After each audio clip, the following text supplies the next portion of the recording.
नमस्कार प्यारे बच्चों, मैं रामवतार शर्मा। आज हम पढ़ेंगे कक्षा 10 विषय सामाजिक विज्ञान अध्याय 14। हम आज पढ़ेंगे पंचवर्षीय योजनाओं के बारे में। देखिए, भारत के इतिहास में आर्थिक आजादी से पहले आर्थिक नियोजन का जो प्रथम प्रयास किया था 1934 में एम विश्वेश्वरैया ने, जिनकी एक पुस्तक थी प्लान्ड इकोनॉमी इंडिया। ये पूछा जा सकता है आजादी से पहले जो इन आर्थिक नियोजन का कॉन्सेप्ट किसने दिया था, तो एम विश्वेश्वरैया ने 1934 में एक प्लान्ड इकोनॉमी इंडिया नाम की पुस्तक प्रकाशित करवाई थी। उसमें इनका यह पूरा विस्तृत कार्यक्रम उल्लेखित था, प्रस्तुत किया गया था। आजादी के बाद भारत सरकार ने एक संकल्प के द्वारा मार्च 1950 में एक योजना आयोग की स्थापना की। उस आयोग का क्या नाम था? योजना आयोग। और कब स्थापना हुई? मार्च 1950 में। और इसका जो उद्देश्य क्या था कि संसाधनों का आकलन करना, राष्ट्रीय जितने संसाधन है उनका आकलन करना तथा उनके प्रभावी उपयोग के लिए योजनाओं का निर्माण करना। ये पंचवर्षीय योजना बनाने के लिए योजना आयोग का उद्देश्य था। अब पंचवर्षीय योजनाएं कब से कब तक बनी? पंचवर्षीय योजना का मतलब 5 वर्ष की योजना, कि इन 5 वर्षों में ये आय होगी और ये खर्चा इस प्रकार नियोजित तरीके से किया जाएगा।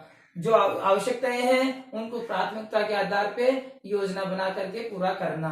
तो देखिए प्यारे बच्चों, योजना आयोग के द्वारा जब पंचवर्षीय योजनाएं बनाई जाने लगी तो प्रथम बार ये योजना पंचवर्षीय योजना बनी, जो प्रथम पंचवर्षीय योजना के नाम से उसको जाना जाता है। और प्रथम पंचवर्षीय योजना 1 अप्रैल 1951 से 31 मार्च 1956 तक चली थी। ये अवधि है प्रथम पंचवर्षीय योजना की।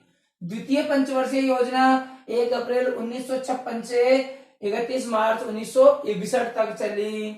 और जो तीसरी पंचवर्षीय योजना है वो 1961 से लेकर के 1966 के लिए प्रस्तावित थी। लेकिन भारत पाक युद्ध होने के कारण ये 3 वर्ष के लिए 66 के बाद 69 से शुरू हुई। 1966 तक तो बनी, लेकिन 66 के बाद 69 से चालू हुई। अब 66 से 67, 68, 69 3 वर्ष तक पंचवर्षीय योजना नहीं रही। उसका कारण था भारत पाक युद्ध होना, सूखा पड़ना, अकाल जैसी स्थितियां होना। तो इस कारण 3 वार्षिक योजनाएं बनाएगी 1-1 वर्ष के लिए। तो ये हुई 1966 से 69 के बीच में 3 वार्षिक योजनाएं, 1-1 वर्ष की योजनाएं बनाई गई। फिर नियमित रूप से पंचवर्षीय योजना शुरू हुई 1969 से 74 तक। 1974 तक 1 अप्रैल 1969 से 31 मार्च 1974 तक। आपने पढ़ा था पहले कि वित्त वर्ष के बारे में। वित्त वर्ष की अवधि होती है 1 अप्रैल से 31 मार्च तक, इसलिए ये पंचवर्षीय योजनाएं वित्त वर्ष से शुरू होती है। तो 1 अप्रैल से शुरू होती है और 31 मार्च को समाप्त होती है। 5 वर्ष की अवधि है, इसलिए 69 से 74 हो गई। फिर 1 अप्रैल 1974 से 1979 यानी 79 तक चली। कौन सी? 5वीं पंचवर्षीय योजना। ये 74 से 79, लेकिन 78 से लेकर के 83 तक जनता सरकार आ गई थी और उस सरकार ने इस पंचवर्षीय योजनाओं को रोकते हुए अनवरत योजना प्रस्तुत की। किस अवधि के लिए? 1978 से 1983 के बीच की अवधि के लिए अनवरत योजना प्रस्तुत की। अब आपके मन में आया होगा कि अनवरत योजना किसे कहते हैं? तो अनवरत योजना होती है जो चालू योजना को अद्यतन और संपादन करना ही अनवरत योजना होती है। चालू योजना को अपडेट करना और संपादित करना, ये अनवरत योजना होती है।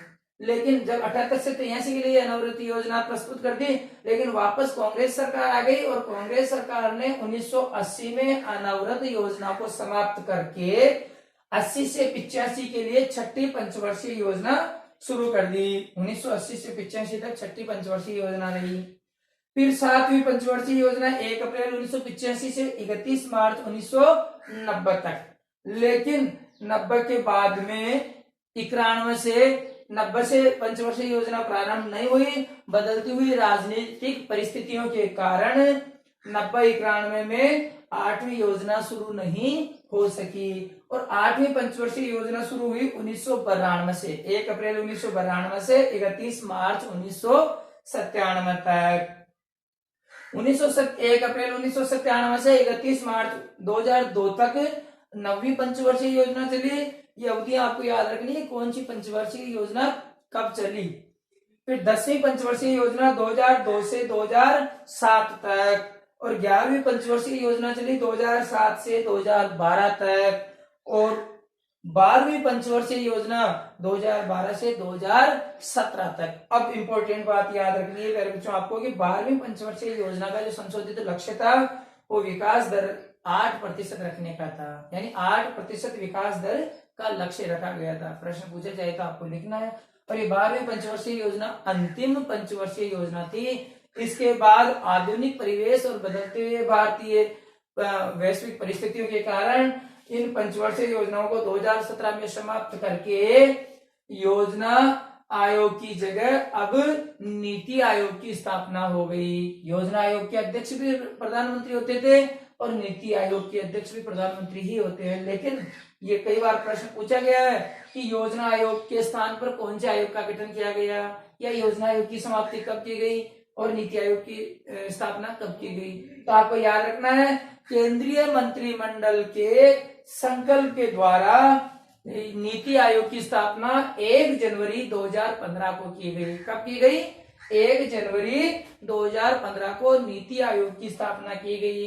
नीति आयोग के अध्यक्ष प्रधानमंत्री होते हैं और उसके सदस्य राज्यों के मुख्यमंत्री तथा केंद्र शासित प्रदेशों के उपराज्यपाल इसके सदस्य होते हैं नीति आयोग के। आपको पूछा जाए कि नीति आयोग के अध्यक्ष कौन होते हैं, सदस्य कौन होते हैं, या इसकी स्थापना कब हुई, तो आपको बताना है नीति आयोग की स्थापना 1 जनवरी 2015 को हुई और इसके सदस्य राज्यों के मुख्यमंत्री तथा केंद्र शासित प्रदेशों के उपराज्यपाल होते हैं।